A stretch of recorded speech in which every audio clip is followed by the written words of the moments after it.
আসসালামু আলাইকুম বন্ধুরা।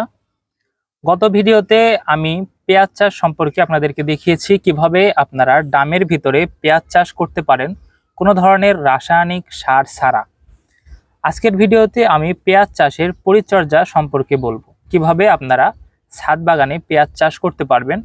আপনাদের পারিবারিক চাহিদা মেটানোর জন্য পেঁয়াজ চাষ ছাদ বাগানে করা অথবা বাড়ির আঙ্গনে করা কিন্তু খুবই জরুরি।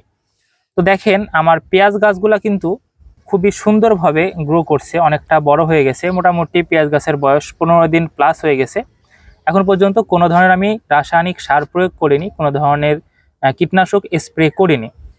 শুধুমাত্র আপনাদেরকে যে মাটি তৈরির প্রসেসটা দেখিয়েছিলাম, যদি আপনারা সেভাবে মাটি তৈরি করতে পারেন তাহলে কিন্তু আপনারাও এত সুন্দরভাবে পেঁয়াজ করতে পারবেন।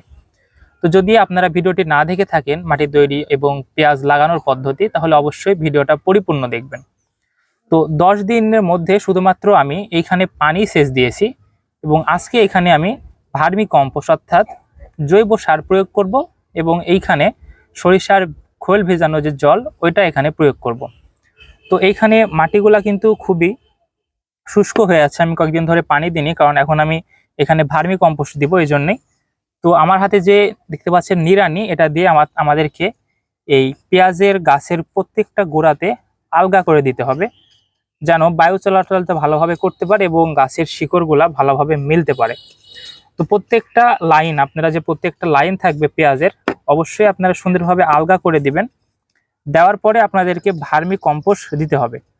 তো ভার্মি কম্পোস্ট অবশ্যই আপনারা বাজারে যে ভার্মি কম্পোস্ট কিনতে পাওয়া যায় সেটা দিবেন। দেখেন আমার হাতে রয়েছে ভার্মি কম্পোস্ট, এটা কিন্তু বাজার থেকে কেনা ভার্মি কম্পোস্ট।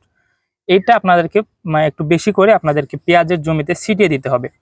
তো আমি প্রথমত এই ভার্মি কম্পোস্ট ছিটিয়ে দিব, তারপরে মাটির সাথে মিশিয়ে দিব এবং প্রত্যেকটা স্টেপে আমরা যে পরিচর্যা করব, প্রত্যেকটা পরিচর্যা কিন্তু আমরা পর্ব আকারে আপনাদেরকে দেখাবো। তো যারা আমাদের ভিডিওগুলো ভালোবাসেন অবশ্যই লাইক করবেন আর চ্যানেলটিকে সাবস্ক্রাইব করবেন পরবর্তী ভিডিওগুলো পাওয়ার জন্য। কারণ প্রত্যেকটা ভিডিওতেই আমরা বিভিন্ন ধরনের সবজি চাষ অথবা ফুল চাষ এবং এছাড়াও কিন্তু আরও অন্যান্য ফল চাষের ভিডিও আমরা দিয়ে থাকবো স্টেপ বাই স্টেপ পর্ব আকারে। এবং আপনারা চাইলে কিন্তু একসাথেও আপনারা পুরো ভিডিও পেতে পারবেন আমাদের চ্যানেলে। তো যাদের ছাদ বাগানে চাষাবাদ করতে চান অবশ্যই কিন্তু আপনারা আমাদের চ্যানেলটিকে সাবস্ক্রাইব করবেন। তো দেখেন আমার কিন্তু কম্পোস্ট সার দেওয়া শেষ, আর আপনারা চাইলে কিন্তু এখানে রাসায়নিক সার ব্যবহার করতে পারেন। তবে যেহেতু বাড়িতে খাওয়ার জন্য আমরা তৈরি করছি, এর জন্য রাসায়নিক সার ব্যবহার করিনি। তবে ওরা যদি রাসায়নিক সার ব্যবহার করতে চান তাহলে অল্প পরিমাণ রাসায়নিক সার ব্যবহার করতে পারেন, তাহলে আপনাদের গাছের গ্রোথটা আরও ভালো হবে। এবং যদি কীটনাশক স্প্রে করেন, কীটনাশক স্প্রেও কিন্তু আপনারা করতে পারেন।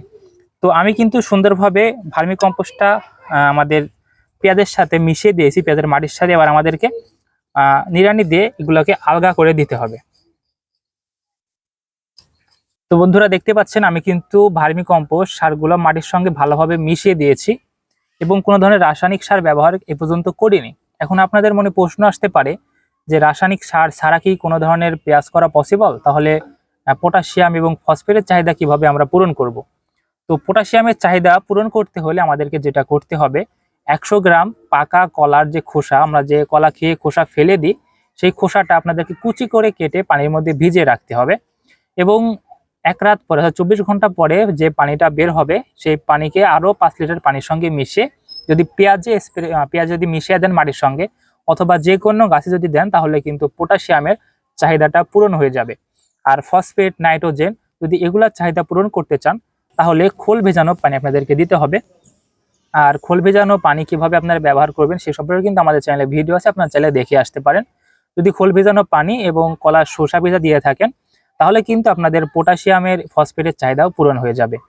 আর ডিমের খোসা যদি আপনারা দিতে পারেন কুচি কুচি করে অথবা ব্লেন্ডারে পিষে, তাহলে কিন্তু ক্যালসিয়ামের চাহিদাটাও এবং ফসফরাস এছাড়া কিন্তু ম্যাগনেসিয়াম এগুলো চাহিদা কিন্তু পূরণ হয়ে যাবে। তো আপনারা কিন্তু এভাবেই প্রাকৃতিক যেসব উপাদান রয়েছে এগুলা দিয়ে কিন্তু আপনারা যে কোনো ধরনের সবজি বা ফলমূল চাষাবাদ করতে পারেন। তো আজকের মতো ভিডিওটা এই পর্যন্তই থাকবে। পরবর্তী ভিডিওতে আমরা পেঁয়াজে আরও কি কি প্রয়োগ করি সেগুলো সম্পর্কে আপনাদেরকে দেখানো হবে এবং কলার খোসা, সরিষার খোল এছাড়াও আরও যেসব উপাদান রয়েছে এগুলো কিভাবে আমরা পেঁয়াজে দিব বা অন্যান্য সবজিতে দিব সেগুলো আপনাদেরকে স্টেপ বাই স্টেপ দেখাবো। তো যদি ভিডিওটি ভালো লাগে অবশ্যই লাইক করবেন, কমেন্ট করবেন এবং চ্যানেলটিকে সাবস্ক্রাইব করবেন। আসসালামু আলাইকুম।